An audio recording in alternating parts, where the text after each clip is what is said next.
Hey, shalom, shalom. All right, first and foremost, I want to give all praises, glory, and honor to Yahweh, Bahashem, Yahweh Shai, Bahashem, Rachak Wadash. Double honors to our apostles and elders of Great Millstone that rule well. Peace and blessings to the hopeful elect out here pushing this truth and sincerity. The water for which y'all do. We love you. We appreciate you through the spirit of Yahweh, Bahashem, Yahweh Shai, and shalom to y'all. All right, this is your brother Dawud Dodd from the Great Millstone Camp in Atlanta. Lord willing to give you an edifying lesson through the spirit and power of Yahweh Bashim Yahweh Shai. Who the world ignorantly calls God, his name is Yahweh, meaning he is or he exists or he to be. Who the world ignorantly calls Jesus Christ, his name is Yahweh Shai, meaning he is the Savior or he is the deliverer. All right, he saves, he delivers. If you're watching this now and you're a so-called black, Native American, or Latino man or woman, then you are a Hebrew Israelite according to the Holy Bible. All right, you will not find black, Native American, or Latino in the Bible. So you need to know who you are according to the Bible. All right. You know, it's important to know who you are because certain people in the Bible was promised the covenants, the glory, the kingdom, and salvation. All right. So you need to know who you are. All right. Now, if you don't look like a so-called black, Native American, or Latino, but you feel like this is the truth and it resonates with your spirit, well, then there's a possibility you could be a Hebrew Israelite and receive salvation because it doesn't matter what you look like. And then it doesn't matter what color your skin is, right? So if you look like a Japanese person, that doesn't matter. You could possibly receive salvation, right? Or if you look like a so-called Arab person, you could possibly receive salvation because it only matters that your bloodline goes back to Abraham, Isaac, and Jacob. Jacob had his name later on changed to Israel, right? And Israel in the Hebrew is Yasharallah, meaning he is a prince of power. So now, especially if you're new to this, watch this and write these scriptures down. Okay, you can put them in your notes like this on this phone, but it's also good to write them down too because it's better to remember these things. You'll be able to, what they say when you read something is also, I believe the word starts with an R.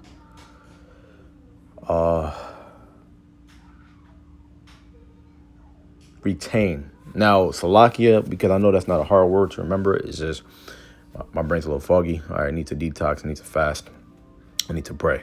So yeah, retain. So when you're reading something, sometimes it might be a little hard for some to retain that knowledge. So write it down and that'll help with that retention, right? Write it down. And also, plus, remember, this technology is not going to be around for long.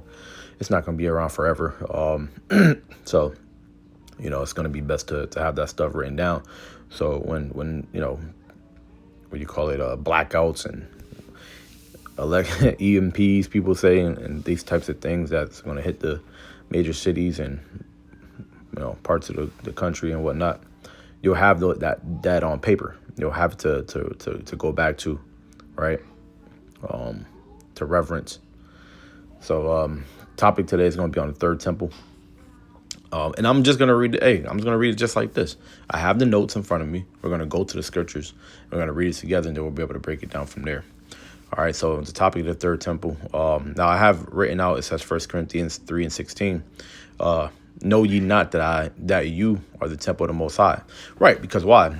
So we are the temple of the Most High. All right, that is the third temple. Anytime you ever hear the apostles or elders or Akim talk about the third temple, that's us. That is us. That is the hopeful elect. That is the 144,000 plus the 1/3, the third temple, man. Right? Because we're the pure ones. Lord willing, I don't want Ratazah, which means Lord's will, we be a part of that number. We are considered the pure ones, right? So we're the third temple, man, the elect, right? The house of David, you know what I'm saying? All right. So let's go to 1 Corinthians chapter 3, verse 16. Let's do that. Let's go there first. No.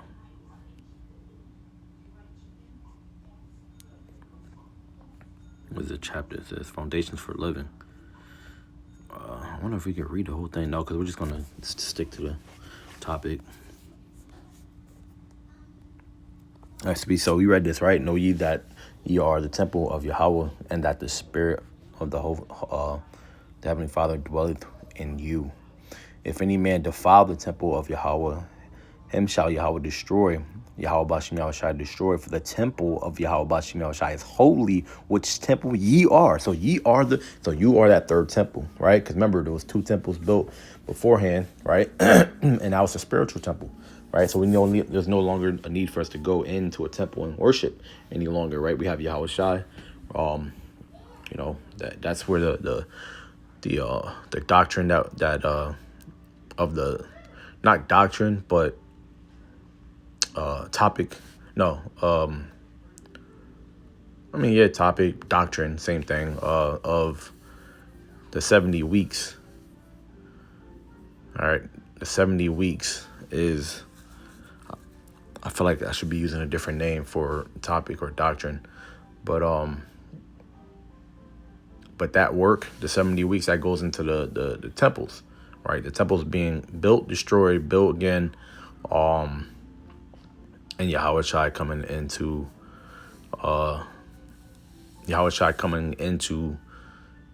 being that, that it's like all my words and my explanations this morning, being that transition from going in temples and making sacrifice with animals, and to instead of putting that work into the temples, we put that work into our spiritual temple. So like, goodness gracious. So the parable, not parable, the deep understanding of the 70 weeks is Yahweh Shai, of the physical temples being destroyed, and then Yahweh Shai coming in to usher in the third temple, which is us. All right. Salakia, I know you was bearing with me, so the water. Let's see here. Now remember, it says holy, is holy, which temple ye are. Now you see there on verse 17, holy. Now that the word there in the Hebrew is kodash. That word for holy is kodash. Kodash, holy, means to be separate, right? It's separate. Let's see if they have it there. They should. Okay, this is Greek because we are in the New Testament. So, but in the Hebrew, it's kodash. It means to be separate. So we're separate from everybody else. It says, I think that was the point. Let no man deceive himself among this. Yeah, so 1 Corinthians 3:16, verses 16 and 17 is where that whole thing begins. Now, hold on. Now, 17, let's read that again. It says, if any man defile the temple. Hi. Apple juice. Okay, wait, Daddy, come give it to you. It says, if any man defile the temple of Yahweh. So you can defile the temple in many ways. Mainly through sin, right? That's how you defile the temple. You put in unclean food into your body. Anything. Play games? No, get out. There's plenty of ways to defile the temple. A major way, the worst way, is to worship idols. All right. Now, if it's not Yahweh Bashim Yahweh Shai, and you're reverencing, you're praying to, and you're believing in, and you're having faith in, then you're defiling the temple in the worst possible way you could defile the temple. All right. You don't do that. All right. That's why we're jacked up. The Lord put us, and the Lord put us in. He put us in the troubles with these curses that we're in due to us defiling the temple by committing spiritual adultery, which is worshiping after false idols. I don't like to say after other gods, because there are no other gods. All right? There are no other gods. They don't exist. They're not real. Right? They're literally imaginary friends.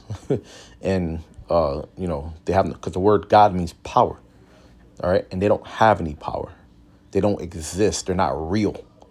So it's annoying as hell when I say, I don't like to even say false gods, or not false God. I don't like to say other gods. Like, because you worship these other gods. No, there is no other gods. These other gods, these so-called other gods, do not exist. No, so you worship after false idols. Now that you can say. All right. So let's see what else we got here. Yeah, Amos 9:11, right? So let's get Amos in chapter 9, verse 11. Beautiful. The subtitle said, Yahweh's judgment unavoidable.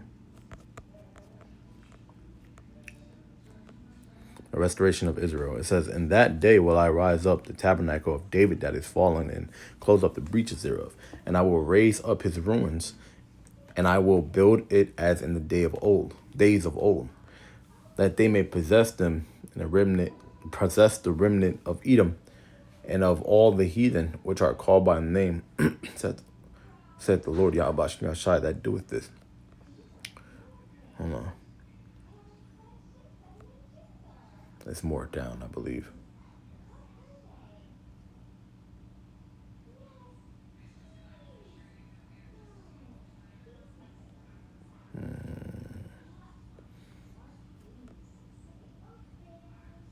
Somewhere else in there, but let's see. Ezekiel 37 and 22. Yeah, because Amos 9:11. Hold on, Ezekiel 37 and 22. Let's read that one. Because I want to get the ones that's really kind of more potent, like they're more straightforward. I think that was just kind of like a preset. Let me see.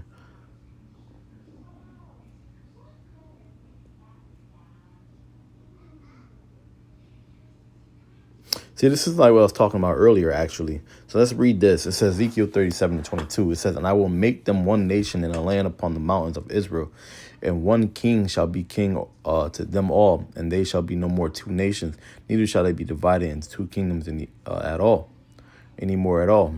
Neither shall they defile themselves. Why? Because we're the temple. It says, and more with their idols, nor with their detestable. Now you see it says their idols, right? Nor their detestable things, nor with any of their transgressions, but I will save them out of all their dwelling places wherein they have sinned, and will cleanse them, so shall they be my people, and I will be their God. So why is this important? Because this goes into what we were speaking about earlier about defiling ourselves. You can't defile the temple. You couldn't defile the temple back then. It's called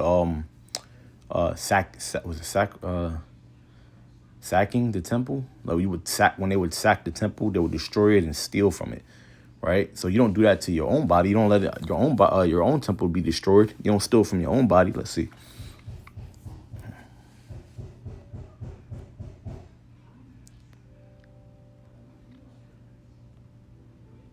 Yeah. Moreover, I will make a covenant. This is verse 26 now. It says, moreover, I had to jump down to the point. It says, moreover, I will make a covenant of peace with them, and it shall be an everlasting covenant with them, and I will place them and multiply them and set my sanctuary in the midst of them forevermore. My tabernacle also shall be with them. Yea, I will be their God, and they shall be my people. It says, and the heathen shall know that I, the Lord, do sanctify Israel when my sanctuary shall be in the midst of them forevermore. All right, that's the point. Verse 28 is like the point. But you notice how that word sanctuary and tabernacle comes out multiple times, right? I'll read that verse 28 again. Ezekiel 37 and 28 says, and the heathen shall know that I, the Lord, Yahweh Shai, do sanctify Israel. Sanctify, bro, right? It says, when my sanctuary shall be in the midst of them forevermore. That's that third temple. That's the explanation. All right. So remember these scriptures, man. These scriptures are good, man. Look, like Ephesians 2. So let's get that, right? Let's get Ephesians 2 as well.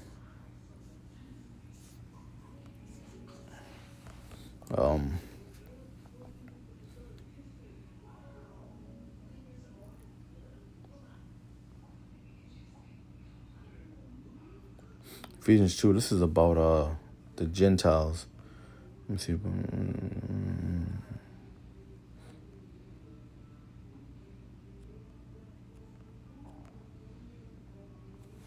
Lord willing, we'll do a breakdown of this. This is about the Gentiles. I know there's a reason why.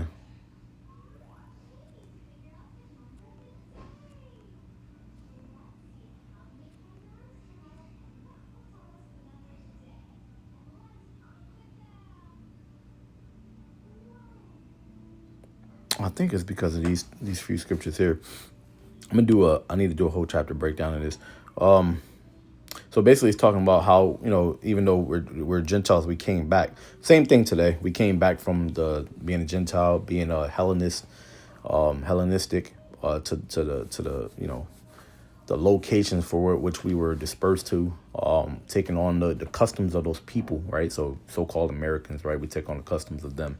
You might be a Christian, might be a Baptist, whatever it may be, Catholic. You come back from that world, from being a Gentile, right? You used to get shape ups, you used to cut your whole beard off, you used to bald your head, you used to get long hair.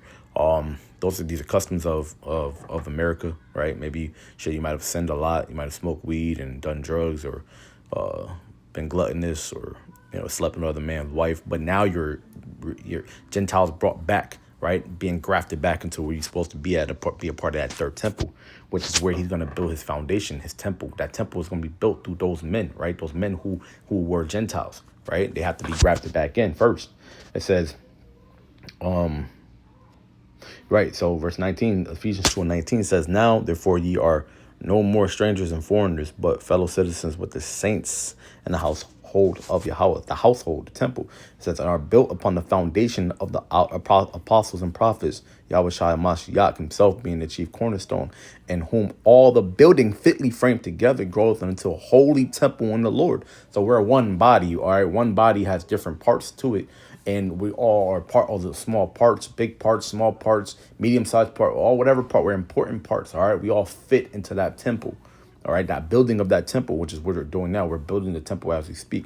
In whom ye also are builded together for an habitation of Yahweh Bashem Yahushua through the Spirit. See, the spiritual temple. So the third temple is a spiritual temple. It's us. Even though we do have physical bodies, the Spirit is what is being quickened through this word, is what builds that spiritual temple. All right. So that was beautiful. So now we get 1 Peter chapter 2. Let's do that one. All right. Oh yeah, newborn babes. Remember, we're talking about how we were Gentiles before. We have to get rid of that old man. All right. Let's see what I can find a point here.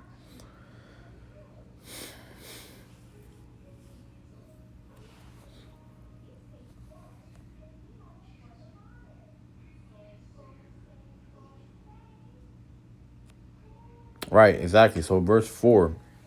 Now the subtitle reads as living stones. Verse 4 says, to whom coming as unto a living stone, right? You need stones to build temples, right? It says, disallowed them indeed of men, but chosen of Yahweh and precious. Ye also as lively stones, right? Because it's spiritual stones. It says, are built up as a spiritual house and holy priesthood to offer up spiritual sacrifices acceptable to Yahweh Bashem Yahushua Bahamashiach, Yahweh Shai Mashiach. So that's that spiritual house, is the temple, the holy priesthood. All right. Now we need Yahweh Shai, which is that chief cornerstone. All right. That's how this whole thing starts. This whole chapter is good. Well, at least as far as pertaining to. Remember, now you see that word Gentile in verse 12, right? We spoke about that. How we came from who we were into who we are now. That third temple. All right. I gotta kind of wrap this up, Salakia. I gotta go. All right. Hey, all right. We'll do more later. Lord willing, you edify. I want to end it off by giving all praises, glory, and honor to Yahweh Bashem Yahushua Bashem Rakakadash. Double honors to our apostles. That was a great millstone. I well. Peace and blessings to the hopeful like